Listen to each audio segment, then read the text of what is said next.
ஏக்கா ஏக்கா நம்ம இப்போ ஒரு புதுசாட்டு ஒரு நிலம் வாங்கியாச்சு. அதில் ஒரு பயிர் சாகுபடி செய்யணும்னு பார்த்தா இப்போ நல்ல யோசனை. இந்த டைமில் வந்து நம்ம காய்கறி சாகுபடி செய்கிறதான் நல்லது. அக்காவுக்கு தெரிஞ்ச சில விவசாயிகள் இருப்பாங்க, அவங்கள்ட்ட கேட்டு பார்த்தா தெரியும். சரி, அதனால ஒன்று அக்கா விட்டு போய் பார்ப்போம். ஏக்கா. ஓ தம்பியா, வா தம்பி வா. எப்படி இருக்க? நல்லா இருக்கியா? நான் தான் 2 தடவை உன் வீட்டுக்கு வந்தேன். நீ நம்ம வீட்டுக்கு வந்து ரொம்ப நாள் ஆச்சு. தேவைன்னா வந்து தானே ஆகணாக்கா. சரி தம்பி, தேவைக்கு வந்துதான் ஆகணும்னு சொன்னேன். இப்போ என்ன தேவை வந்து போச்சு உனக்கு? ஏக்கா, நான் இப்போ கொஞ்சம் ஒரு 50 சென்ட் நிலம் வாங்கினேக்கா. அதில் வந்து கொஞ்சம் பயிர் சாகுபடி செய்யணும்னு இருக்கேன். குறிப்பாக பார்த்தோன்னா இப்போ வந்து நம்ம காய்கறி சாகுபடி செய்தால் கொஞ்சம் நல்லா இருக்கும். ஏன்னா இனி அடுத்து வந்து நம்ம கோடை தான் வருது. அப்போ அந்த டைமில் இந்த காய்கறி சாகுபடி செய்தால் வந்து நமக்கு வீட்டுக்கு தேவையான காய்கறிகள் எடுக்கலாம். அக்கா அடிக்கடி சொல்லுவீங்க ஏதாவது இயற்கை முறையில் வந்து சில விவசாயிகள் இருக்காங்க. அதனால தான் வந்து அக்காளுக்கு தெரிஞ்ச ஒரு ஏதாவது ஒரு இயற்கை விவசாயி இருந்தால் அவங்கள்ட்ட வந்து தொடர்பு கொண்டு அவங்கள்ட்ட விதையும் வாங்கலாம். அவங்க எந்த மாதிரி முறையில் வந்து இயற்கை முறையில் மருந்தடிக்கிறாங்களோ அந்த விஷயங்களும் நமக்கு தெரிஞ்சான்னு பார்க்கும்போது நமக்கு இயற்கை முறையில் காய்கறி சாகுபடி செய்யலாம் இல்லையாக்கா? ஏன்னா நமக்கு உடல் ஆரோக்கியம் தானே அக்கா முக்கியம். ஆமா தம்பி, நீ சொல்றது கரெக்டு தான். ஏன்னா இன்னைக்கு உள்ள காலகட்டத்தில் நாம இயற்கை முறையில விவசாயம் பண்றதுதான் ரொம்ப நல்லது. இயற்கை முறையில விளைவிக்கக்கூடிய அந்த காய்கறிகள் ஆகட்டும், கிழங்கு வகைகள் ஆகட்டும், பயிர்கள் ஆகட்டும், உடம்புக்கு வந்து அது நமக்கு ஆரோக்கியத்தை அதிகப்படுத்தக்கூடியது. அதனால எனக்கு தெரிஞ்ச விவசாயி இருக்காருப்பா, நான் அவர்கிட்ட சில பல ஆலோசனைகளை கேட்டுதான் வீட்டுக்கு பின்னாடி நான் வந்து இயற்கை முறையில வீட்டுக்கு தேவையான காய்கறிகளை போட்டிருக்கேன்ப்பா. நீங்க கூட சொன்னீங்க ஒரு விவசாயி இருக்காங்கன்னா, அந்த விவசாயி யாருன்னு சொல்லலக்கா? அந்த விவசாயி யாருன்னா அழகப்பபுரத்தை சேர்ந்த ஆண்டனி பெனின்ஸ்டர் அப்படின்னு சொல்லக்கூடியவர் தாப்பா. இன்னைக்கு இரவு உழவர் உலகம் நிகழ்ச்சியில அவர் பேசுறாரு. முதல்ல அவர் பேசுறத கேளு, அதுக்கப்புறம் நேரடி அவரை போய் சந்திச்சு சில பல விஷயங்களை அவர்கிட்ட கேட்டு தெரிஞ்சுக்கலாம். சரியாப்பா? கண்டிப்பா இன்னைக்கு அந்த நிகழ்ச்சியை கேட்கறாக்கா. கேட்டுட்டு நமக்கு ஒரு 2 நாள் கழிஞ்சு அவருடைய தோட்டத்தை போய் நமக்கு பார்க்கலாம்க்கா. வணக்கம் சார். வணக்கம். சொல்லுங்க, நீ முதல்ல உங்களை பத்தி அறிமுகப்படுத்திக்கோங்க. என்னுடைய பெயர் ஆண்டனி பெனிஸ்டர். என்னுடைய சொந்த ஊர் அழகப்பபுரம். எங்களோட அப்பா அல்போன்ஸ் எக்ஸ்பெடிட். அவங்களோட வழிமுறையில் அவங்கள பின்பற்றி இப்போ நானும் இப்போ 20 வருஷமாட்டு வெளிநாட்டில் இருந்தேன். இப்போ விவசாயத்து மேலே உள்ள ஆர்வத்தினால அப்பா கூடாலே சேர்ந்து இப்போ விவசாயத்தை செய்கிறதுக்காக இது பண்ணியிருக்கிறேன்.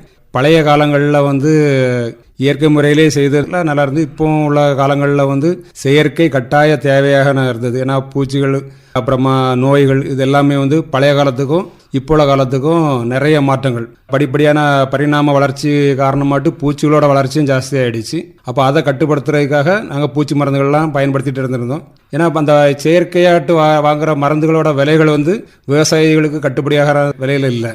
அதனால் அதை மாற்று வழியாட்டு இப்போ வேளாண்மை துறை, தோட்டக்கலைத்துறை, நிறைய இணையதளங்களில் எல்லாமே வந்து இயற்கை முறையில் எப்படி பூச்சியை கட்டுப்படுத்தலாம், மண்ணை வளப்படுத்தலாம், இப்படி எல்லாமே வந்து பார்த்து இந்த இயற்கை விவசாயத்தை பண்ணுறேன். சரி, இப்போ நீங்க சொன்னீங்க நான் வந்து வெளிநாட்டில் வேலை பார்த்துருந்தேன். நீங்க என்ன படிச்சிருக்கீங்க? நான் பிஎஸ்சி கெமிஸ்ட்ரி முடிச்சுட்டு MCA master in computer application computer இன்ஜினியராட்டு படிப்பு முடிச்சு கடந்த 20 வருஷம் மட்டும் வெளிநாட்டில் வேலை செய்துட்டு இருந்தேன். எப்பப்பெல்லாம் ஊருக்கு வருவனோ அந்த நேரங்கள்லாம் அப்பா கூட சேர்ந்து விவசாயத்தில் ஈடுபடுவது. நான் இதுக்கு முன்னாடி கடந்த 15-20 வருஷம் மட்டும் ஒரு மாதத்துக்கு ஒருக்கா ஊருக்கு வரக்கூடிய அளவில் உள்ள வேலைகளை தான் இருந்தேன். வரக்கூடிய ஒரு மாதம் லீவ்லையும் விவசாயத்தில் அப்பா கூட விவசாயம் பண்ணிட்டு இருக்கிறேன். அதனால விவசாயத்துக்கு மேலே உங்களுக்கு ஒரு ஆர்வம் வந்துச்சு? கண்டிப்பாக. நான் வந்து வளர்ந்ததே வந்து விவசாயத்தில் இருந்து தான் வளர்ந்தது. அப்போ அதனால அந்த விவசாயத்தை வந்து விட்டுறக்கூடாது அப்படிங்கிற ஒரு எண்ணத்தில் அந்த விவசாயத்திலே ஈடுபாடு வந்துடுச்சு. அப்போ இங்கே வந்த பிறகு இயற்கை முறையில் தான் விவசாயம் பண்ணணும் அப்படிங்கிற ஒரு எண்ணம் வந்து உங்களுக்கு எப்படி வந்துச்சு? இயற்கை முறையில் விவசாயம் பண்ணணும்னு அதுக்கு காரணம் இந்த இணையதளங்களில் நிறைய விஷயங்களை வந்து பார்க்கும்போது செயற்கை மருந்துகளோட விலைகளையும் இயற்கை முறையில் உள்ள விலைகளையும் கம்பேர் பண்ணும்போது இயற்கை முறையில் வந்து எளிதாட்டு பண குறைவான செலவில் வந்து விவசாயத்தை முன்னெடுத்து கொண்டு போகலாம் அப்படிங்கிறது ரீதியில் எனக்கு இயற்கை மேலே ஈடுபாடு வந்தது. இயற்கை விவசாய முறையை நீங்கள் பண்ணுறேன்னு சொன்னீங்க. இப்போ அப்பா பண்ணிட்டு இருக்கும்போது ஆரம்பத்தில் இயற்கை முறையில் பண்ணியிருப்பாங்க. அப்புறம் வந்து செயற்கை முறையில் பண்ணும்போது மண் வந்து அந்த அளவுக்கு வளமாக இருந்திருக்காது. எப்படி அதுக்கப்புறம் இயற்கை முறையில் நீங்கள் விவசாயம் பண்ணும்போது மண்ணை எப்படி வளப்படுத்தி கொண்டு வந்தீங்க? அப்பா விவசாயம் பண்ணும்போதும் வந்து முழுசும் செயற்கை விவசாயத்தை பண்ணலை. அவங்க அப்பா விவசாயத்துலேயும் வந்து கண்டிப்பாக வந்து ஒரு ஏக்கருக்கு வந்து 4 டிராக்டர் தானி உரம் போட்டு அதுக்கு மேற்கொண்டு பயிரோட ஊக்கியாட்டும் பயிர் வளர்ச்சிக்காக செயற்கை உரங்களையும் பூச்சி விரட்டிகளையும் பயன்படுத்தினாங்க. நான் வந்து அந்த செயற்கை பயிர் ஊக்கிக்கு பதிலாட்டு இயற்கையாகவே பயிர் ஊக்கி விடுறது. நம்ம இப்போ வெளிநாட்டில் இருந்த ஃப்ரீ டைமில் வந்து பார்க்கும்போது இணையதளங்களில் வந்து எப்படி பயிர் ஊக்கி மண்ணை வளப்படுத்துறது எப்படி என்ன எல்லாமே வந்து நிறைய விஷயங்கள் வந்து இணையதளத்தில் இருந்தது. அப்போ அந்த இணையதளத்தில் உள்ள விஷயங்கள் எல்லாமே வந்து சரிதானா? ஏன்னா இணையதளத்தில் வந்து நிறைய ஃபேக் நியூஸும் உண்டு. அப்போ அதை வந்து நம்ம கரெக்ட் பண்ணணும் அப்படிங்கறதுக்காக இங்க உள்ள அகசீஸ்வரம் தோட்டக்கலை வேளாண்மை துறை அலுவலர்கள் அதிகாரிகள் அவங்கள்ட்ட வந்து என்னுடைய ஆலோசனைகளை கேட்டு அவங்களோட கருத்துப்படி ஆமா இது சரிதான், இது இல்ல இப்படி நீங்க செய்யக்கூடாது அப்படிங்கிற அளவில் இது பண்ணால அது மூலமாட்டு இந்த இயற்கை விவசாயத்தை பண்றேன். இப்போ நீங்க சொன்னீங்க அந்த மண்ணை வந்து வளப்படுத்துறது இயற்கை முறையில், அது எப்படி வளப்படுத்துறீங்க? மண்ணை வளப்படுத்துறதுக்கு வந்து இப்போ மெயினாட்டு வந்து ஒன்றில் பலதானிய விதைப்புனி இருக்குது. அப்போ பயிருக்கு தலைச்சத்து வேணும் அப்படின்னா சணப்பை, தக்க பூண்டு இப்படி உள்ள பயிர்கள்லாம் இருக்குது. செயற்கை உரத்துக்கு ஈடான இயற்கை உரமாட்டு இந்த பயிர்களெல்லாம் வளர்க்கலாம். இது செய்யும்போது என்னன்னா ஒரு 3 மாசம் நமக்கு வந்து வேற எந்த பயிரும் செய்யாம கிடைக்காது. ஆமா, ஈல்டு கிடைக்காது. இது வந்து மண்ணை வளப்படுத்துறதுக்காக மட்டும் இதை விதைச்சு அது ஒரு 55 நாள் 60 நாள் ஆகி பூக்கிற ஸ்டேஜில் திரும்ப மடக்கி விழுவோம். மடக்கி விழும்போது யூஸ்வலா வந்து விவசாயிகள் நாங்க பண்ற தப்பு என்னன்னா எல்லாரும் வந்து பேரூட்ட சத்தை தான் மெயினாட்டு பார்த்துட்டு இருந்தோம். ஆனா பயிர்களுக்கு வந்து நுண்ணூட்ட சத்தும் கண்டிப்பா முக்கியம் அப்படிங்கறது வந்து அந்த அவேர்னஸ் வந்து இப்பதான் வர ஆரம்பிச்சது. அந்த பேரூட்ட சத்து தலைச்சத்து, மணிச்சத்து, சாம்பல் சத்துன்னு ஆமா இந்த 3 சத்தை தான் மெயினாட்டு பார்த்துட்டு இருந்தது. ஆனா அதுக்கு தேவை மாலிப்டினம் வேணும், பொட்டாசியம், போரான் வேணும், மெக்னீசியம் வேணும், மேக்னீசியம் வேணும், அப்படி எல்லா நுண்ணூட்டங்களும் தேவை. அப்படிங்கிற போது அப்ப மண்ணுல வந்து என்னைக்கு நுண்ணூட்டம் குறையுதோ அன்னைக்கு பயிர்களோட மகசூல் வந்து குறைஞ்சிரும். அந்த இதை கண்டுபிடிச்சு இப்போ வந்து அந்த முறையில மண்ணை வளப்படுத்துறதுக்காக பலதானிய விதைப்பை பயன்படுத்துறாங்க. இப்போ நீங்க சொன்னீங்க அதாவது ஒரு மண்ணை வளப்படுத்துறதுக்கு முதல்ல வந்து ஒரு 3 மாசம் மண்ணை வந்து அப்படியே மடக்கி உழணும், குழஞ்சி இந்த மாதிரியான அந்த பயிர்களை வந்து மடக்கி உழுது அதுக்கு பிறகுதான் மண்ணை வளப்படுத்திட்டு தான் நான் அடுத்த விவசாயம் பண்றேன் அப்படின்னு சொன்னீங்க. இப்போ ஒரு பயிரை நீங்க வந்து விவசாயம் பண்ணும்போது அதுல என்னென்ன மாதிரியான உரங்கள் கொடுக்குறீங்க அதை பற்றி சொல்லுங்க. இப்போ மெயினாட்டு வந்து தொழு உரம். இப்போ நான் மெயினாட்டு இந்த இணையதளத்தில் பார்த்ததுல திண்டுக்கல்ல பிரிட்டோராச்சின்னு சொல்லி ஒருத்தவங்களோட நிறைய வீடியோஸ் பார்த்துருக்கோம். அப்போ அவங்க அதில் வந்து சொல்றதே வந்து ஒரு ஏக்கருக்கு வந்து நீங்க குறைஞ்சது 4 டிராக்டர் டு 6 டிராக்டர் சாண உரம் போடுங்க.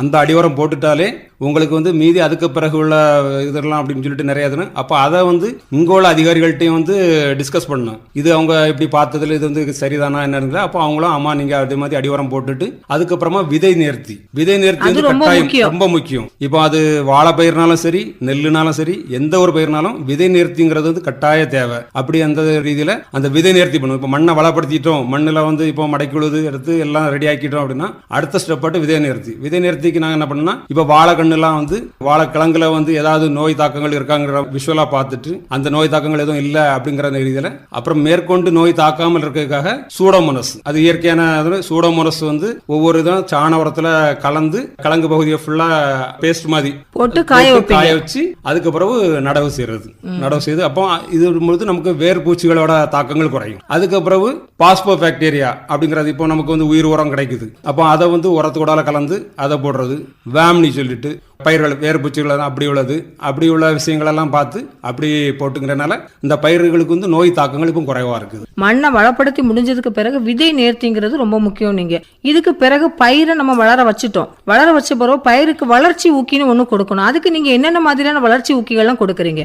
இப்போ வந்து பயிர் வளர்ச்சி ஊக்கி அப்படிங்கும்போது வந்து நாளைக்கு இப்போ நமக்கு இணையதளத்துல வந்து நம்மாழ்வாரோட வீடியோகள் நிறைய பார்த்தா அதுல தெரியும். அவர் வந்து என்ன கரைசல், அவர் வந்து பழங்காடி கரைசல், மீன் அமில கரைசல், பின்னாக்கு கரைசல், இப்படி உள்ள பல இயற்கையான விஷயங்களை வந்து பயிர் ஊக்கியாட்டும். மீன் அமிலத்துல தான் மெயினாட்டு இருக்கிறது வந்து அமினோ அமிலம் வந்து செயற்கை முறையிலும் கிடைக்குது. அந்த செயற்கை முறை இல்லாம அந்த செயற்கை முறைக்கு இல்லாத அமினோ அமிலம் வந்து இருக்கிற மெயின் இதே வந்து இப்போ அதெல்லாமே வந்து இப்போ மீன் அமிலம், புண்ணாக்கு கரைசல், இந்த பழங்காடி கரைசல் இது எல்லாமே வந்து நான் இப்போ வீட்டிலே ரெடி பண்றேன். அதனால வந்து இப்போ வெளியே வாங்கணும் அப்படின்னா 1 லிட்டர் வந்து மீன் அமிலம் எங்க ஊர்ல 400 ரூபாய்க்கு கொடுக்குறாங்க, இணையதளம் மூலமாட்டு பாக்குற இடத்துல 200 ரூபாய் கொடுக்குறாங்க அப்படிங்கிறது. இப்போ இதே இது மீன் அமிலம் நான் வீட்டில் தயாரிக்கும் போது எனக்கு ஆகிற செலவு வந்து கழிவு மீன்கள், இப்போ மீன் வெற்ற இடங்கள்ல போய் கழிவு மீன்களை வாங்கி அது கூட சர்க்கரை சேர்த்து ஒரு 30-40 நாள் 21 நாள் சொல்லுவாங்க, ஆனா 35-40 நாள் வச்சு அதுல இருந்து பயன்படுத்தி இது பண்றேன். புண்ணாக்கு கரைசல் சொன்னீங்களா, அது எப்படி பண்றீங்க? இப்போ 7 வகையான புண்ணாக்கு, கடலை புண்ணாக்கு, எள்ளு புண்ணாக்கு, ஆமணக்கு புண்ணாக்கு, புங்க புண்ணாக்கு, இழுப்ப புண்ணாக்கு, தேங்காய் புண்ணாக்கு எல்லாம் ஒவ்வொரு கிலோ எடுத்துட்டு அது கூட 1 கிலோ நாட்டு சர்க்கரையும் போட்டு அப்புறமா 20 லிட்டர் கோமியத்துல அப்படியே ஊற வச்சு 21 நாள் அப்படியே அப்படியே இது பண்ணாக்கி அதுக்குள்ள வந்து நமக்கு பயிர்களோட நோய் எதிர்ப்பு சக்தியும் கிடைக்குது, பயிர் வளர்ச்சிக்கு தேவையான எல்லா சத்துக்களும் அதில் கிடைக்குது. இப்போ அது கூட கொஞ்சம் வேப்பனையும் சேர்த்து கொடுக்கும்போது நமக்கு வந்து ரொம்ப ஒரு இதாக இருக்குது. இன்னொன்று அடி உரமாட்டம் நான் புண்ணாக்கு இப்போ இந்த சொன்ன எல்லா புண்ணாக்குகளையும் வந்து அடி உரமாட்டம் மூட்டுக்கு மூடு வைக்கவும் செய்கிறது. அதனால எனக்கு வந்து இந்த பயிரோட நோய் எதிர்ப்பு சக்தி கிடைக்குது. இயற்கை வளர்ச்சி ஊக்கி வந்து நான் பண்றேன் அப்படின்னு சொன்னீங்க.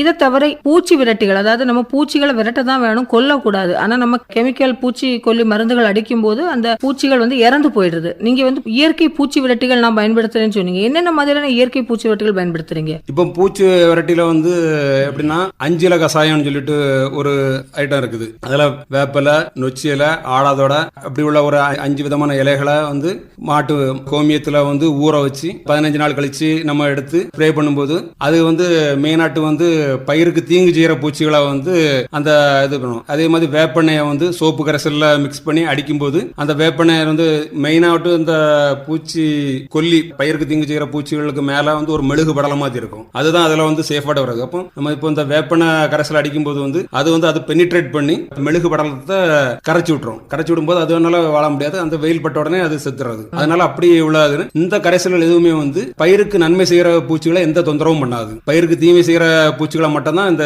இது பண்ணும். இப்போ நான் வயல்ல வந்து இந்த ஆடாதோட நொச்சி இந்த இலைகளெல்லாம் வந்து வரப்போறத்துல நட்டு வச்சிருக்கிறேன். இப்போ அதை நட்டு வச்சு இனி அதில் வந்து பயன்படுத்துறதுக்காக. இப்போ வந்து நீங்க வெளியில இருந்து வாங்கி தான் அதை பயன்படுத்துறீங்க. இயற்கை பூச்சி விரட்டி வந்து இப்போ வெளியே இருந்து வாங்கி தான் இது பண்ணியிருக்கிறேன். இனி வந்து நானே தயாரிக்கிறதுக்காக இப்போ வந்து வயல் வரப்புறங்கள்ல வந்து இலைகளை நட்டுருக்கீங்க. சரி, இப்போ இயற்கை முறையில நம்ம விவசாயம் பண்றதுனால என்னென்ன நன்மைகள் கிடைக்கும்? இயற்கை முறையில விவசாயம் பண்றதுனால மெயின் நன்மை வந்து நமக்கு கிடைக்கிற விளைபொருள் வந்து நச்சு இல்லாத விளைபொருளா இருக்கும். அதுதான் மெயினான நன்மை. இன்னொன்று விவசாயிகளுக்கு வந்து இப்போ உள்ள உர விலைகளுக்கு அதுல பாதி அளவு தான் நமக்கு செலவுகளும் பராமரிப்பு செலவு. ஆனா இது வந்து இப்போ நம்மளோட அரசாங்கமே வந்து இந்த இயற்கை முறை விவசாயத்தை வந்து ரொம்ப ஊக்குவிக்கிற அளவுல நிறைய கருத்தரங்குகள், நிறைய மீட்டிங் அப்படிலாம் சொல்லி தோட்டக்கலை மூலமாட்டம், வேளாண்மை துறை மூலமாட்டம் அப்படி இருக்கு. அதனால எல்லா மீட்டிங்களும் போறது, நிறைய பயிற்சிகள். இப்போ ஒரு மாடு மட்டும்தான் இருக்கு அப்படிங்கும் போது வந்து புதுசாட்டு இப்போ ஒரு பயிற்சி கொடுத்தாங்க வேளாண்மை துறையில இருந்து, கனஜீவாமிர்தம் தயாரிக்கிறது அப்படின்னு. அப்போ குறைஞ்ச அளவு, அதாவது மானாவாரி பயிர், இப்போ மழையை எதிர்பார்த்திருக்கிற நிலங்களுக்கு வந்து உள்ள கனஜீவாமிர்தம். இனி அடுத்த முயற்சி நான் அதை செய்யணும்னு நினைச்சிருக்கிறேன். அந்த சோளம், வரகு, பனிவரகு, சாமை, திணை இதெல்லாம் நமக்கு ஒரு மானாவாரி பயிர், இந்த கோடை காலத்துல போடக்கூடிய பயிர். பொதுவா முன்னாடி கன்னியாகுமரி மாவட்டத்துல போட்டுட்டு இருந்தாங்க, இப்போ நம்ம போடல. நீங்க அந்த மாதிரி பயிர்களுக்கு மழையை நம்பியே மட்டும் பருவம் பண்ணக்கூடிய இந்த பயிர்களுக்கு கனஜீவாமிர்தம் கொடுக்கலாம்னு சொல்றீங்க.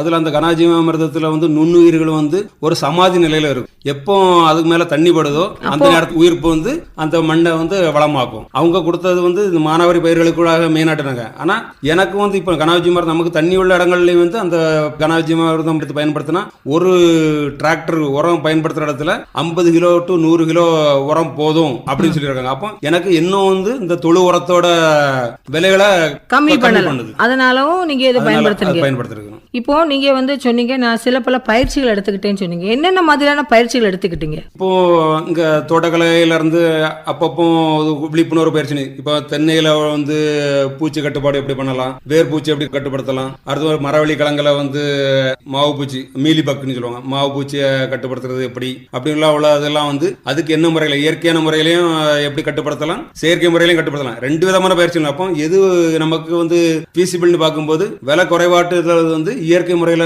உள்ள கட்டுப்பாடு வந்து நமக்கு விலை குறைவா இருக்குது. இந்த மாதிரி பயிற்சிகள் எடுத்திருக்கீங்க. இந்த இயற்கை முறையில விவசாயம் பண்றதுக்கு இன்னும் என்னென்ன பயிற்சிகள் தேவைன்னு நினைக்கிறீங்க? இப்போதைக்கு வந்து எனக்கு வந்து இந்த விஷயங்களை இம்ப்ளிமெண்ட் பண்ணி அதோட ஃபீட்பேக் எனக்கு எப்படி, அதோட பலன் எப்படி இருக்குங்கிறத தெரிஞ்சுக்கிட்டு அதுக்கு பிறகு மெயினாட்டு இப்போ ஆள் பற்றாக்குறை அப்படிங்கும் போது வந்து நமக்கு எந்திரமயமாக்குதல் வந்து கட்டாய தேவை. அந்த எந்திரமயமாக்குதல்ங்கிற போது வந்து இந்த பவர் வீடர் என்கிட்ட இருக்குது, பிரஷ் கட்டர் என்கிட்ட இருக்குது. இப்போ இந்த பவர் வீடர் வச்சு நானே வந்து வாழைகள் கடையில வந்து ஒரு உழவு ஓட்டி மண்ணை கிளறி போடுறது எடுக்கிறது முந்தி ஆளை வச்சு வெட்டி எடுத்துப்போம். இப்போ வந்து அந்த மண்ணை கிளறி விட்டுட்டு அப்படி இது பண்றதுனால ஆள் சம்பளங்கள் குறையுது. நம்ம அரசாங்கமும் வந்து நிறைய திட்டங்களை, நிறைய மானியத்துல வந்து விவசாயிகளை வந்து பயன்பெறணும் அப்படிங்கிறதுக்காக மானியங்கள் இப்போ இப்போ பெண் விவசாயியா இருந்தா 50% மானியத்தை கொடுக்குறாங்க. சிறு குறு விவசாயி சான்றிதழ் இருந்தா 50% மானியம் கொடுக்குறாங்க. அதே போல நார்மல் விவசாயியா இருந்தனாக்கி 40% மானியம் கொடுக்குறாங்க. இந்த இதெல்லாமே வந்து இப்போ வந்து அகஸ்தீஸ்வரம் வட்டத்தை பொறுத்தவரை அகஸ்தீஸ்வரத்தில் உள்ள தோட்டக்கலை வேளாண்மை துறை இந்த ரெண்டுமே வந்து மக்கள்கிட்ட இந்த விஷயங்கள் எல்லாமே வந்து கொண்டு போய் சேர்க்கறாங்க. இப்படிலாம் உள்ள கவர்மெண்டோட ஸ்கீம் இருக்குது, நீங்க இப்படிலாம் இதை பயன்படுத்தினீங்கன்னா உங்களுக்கு ஆள்கூட இருக்கு. சில நேரங்கள்ல வந்து கவர்மெண்ட்ல இருந்து வரக்கூடிய நாற்றுகள் எல்லாமே வந்து இப்படி இந்த நாற்று இருக்குது, இந்த நெல் ரகம் இருக்குது, இந்த உளுந்து வகைகள் இருக்கு அப்படின்னு எல்லாமே வந்து அவங்க எங்களுக்கு தெரியப்படுத்துறாங்க. அதனால வந்து நமக்கு வந்து இந்த விஷயங்கள் அதாவது டிஜிட்டல் இந்தியான்னு சொல்லி ஆக்கிட்டாங்க. எல்லாமே நம்ம டிஜிட்டலைஸ் ஆக்கிட்டாங்க. நீங்க வந்து என்ன ஒரு விஷயமும் நீங்க வந்து உங்களுக்கு தேவைன்னா நீங்க வந்து இணையதளத்துல உழவன் ஆப், அப்புறம் வந்து ஈநாம், இந்த மாதிரி நிறைய விஷயங்கள் வந்து நமக்கு இருக்கு. இன்னும் கூட அந்த ட்ரோன் தொழில்நுட்பத்தை கூட நமக்கு விவசாயிகளுக்கு நம்முடைய மத்திய அரசு வந்து அறிமுகப்படுத்தி இருக்கு. பெண்களுக்கு கூட அதை நிறைய பயிற்சிகள்லாம் கொடுத்துட்டு இருக்காங்க. அது எப்படி ஆப்ரேட் பண்ணணும், இந்த மாதிரி விஷயங்கள்லாம். எங்களோட நிலம் இருக்கிறது வந்து கடையோரம் நிலம். இப்போ தோவாளை சேனல்ல உள்ள கடையோரம் நிலம். அப்போ நமக்கு வந்து இப்போ தண்ணி வந்து இப்போ மழை நேரத்தில் வந்து அபரிமிதமான தண்ணி வந்து மற்ற நேரங்களில் நீர் பற்றாக்குறையினால வந்து கரிஞ்சு போயிருது. அப்போ இந்த சூழ்நிலை இருக்கிறதுனால எங்களுக்கு வந்து நெல் விவசாயம்னாக்கி 365 days 90 to 120 days வந்து நெல்லோட பயிர் டைம் போது அந்த 120 நாளும் எங்களுக்கு வந்து தண்ணி தேவை. கடைவாரம் போகும்போது ஒரு 60 நாள் தண்ணி வரும், மீதி 60 நாளையில வந்து தண்ணி இல்லாம போயிடும். அந்த மழை இல்லாத சூழ்நிலைகள்ல இப்ப மழையோட இது மழை அளவு குறைஞ்சதுனால அப்படி போறதுனால எங்களால நெல் விவசாயத்தை பெரிய அளவுல செய்ய முடியாது. அதனால தோட்ட பயிர்கள் நம்ம இப்ப கொஞ்சம் போட்டிருக்கிறோம். இந்த தோட்ட பயிர்கள் தான் மெயினாட்டு. தோட்ட பயிர்கள் வாழை, மரவள்ளி, இந்த இதெல்லாம் வந்து வாரத்துக்கு ஒருக்கா 5 நாளைக்கு ஒருக்கா நீர் பாய்ச்சணும், மோட்டார் கிணற வச்சு தண்ணி தேவையை பூர்த்தி பண்ணுவோம். அனுபவபூர்வமான நிறைய விஷயங்களை நீங்க சொல்லிருக்கீங்க. கண்டிப்பா இது நிறைய விவசாயிகள் கேட்டிருப்பாங்க, பயனுள்ள வகையில் அமையும் அப்படிங்கிற நம்பிக்கையோட இன்னைக்கு உங்ககிட்ட இருந்து விடைபெற்றுக் கொள்கிறோம். ரொம்ப நன்றி. இதுவரை இயற்கை விவசாய முறைகள் நேர்முகம் கேட்டீர்கள். நேர்முகத்தில் பங்கேற்றவர் அழகப்பபுரம் ஏ. ஆண்டனி பெனிஸ்டர் அவர்கள். உடன் உரையாடியவர் ரதி அருண்குமார்.